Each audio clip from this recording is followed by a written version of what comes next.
नमस्कार दोस्तों, हमारी आज की कहानी है मानसिकता। तुम्हारी बहन कितनी बेशर्म है, उसने दुपट्टा भी नहीं ओढ़ा हुआ है।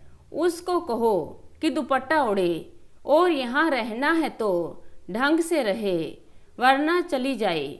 रमेश ने सीमा से कहा। सीमा ने अपनी बहन आशा को देखा। उसे कुछ भी अजीब नहीं लगा। इतनी गर्मी में भी आशा ने ढंग के कपड़े, सूट सलवार पहन रखे थे।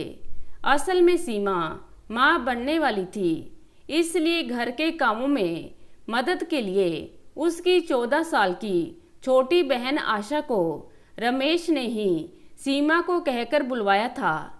आशा, जिसने आते ही घर को पूरी तरह संभाल लिया, वह रमेश को पिता समान और बड़ी बहन सीमा को माँ के रूप में देखती थी।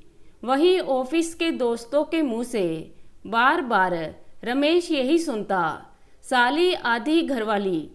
बस इसलिए उसकी नज़र आशा के काम पर कम और उसके कपड़ों और शरीर की बनावट पर ज़्यादा रहती। सीमा हमेशा आशा को अपने सामने रखती, जिससे रमेश को कोई मौका नहीं मिलता। बस आखिर अपनी इच्छा पूरी ना होते देख रमेश ने सीमा से आशा के कपड़े पहनने को कह गुस्सा कर दिया। सीमा आखिर कब तक बर्दाश्त करती। उसे उस दिन रमेश की मानसिकता पर बहुत गुस्सा आया। उसके साथ तक तो ठीक था, लेकिन अब उसकी बहन पर भी अपनी मानसिकता थोपे, ये उसे स्वीकार नहीं था।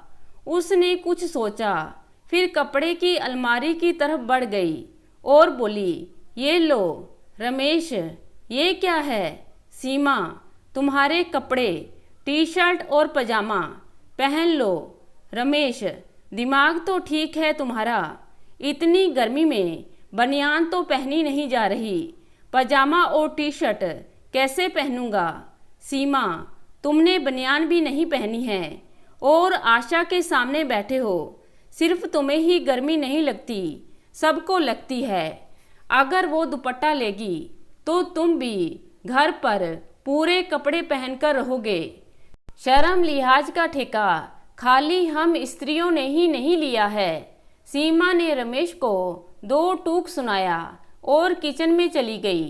रमेश को करारा जवाब मिल चुका था, इसलिए चुपचाप बनियान पजामा पहनकर बाहर खिसक लिया और फिर कभी उसने आशा के कपड़ों पर कोई कमेंट नहीं किया।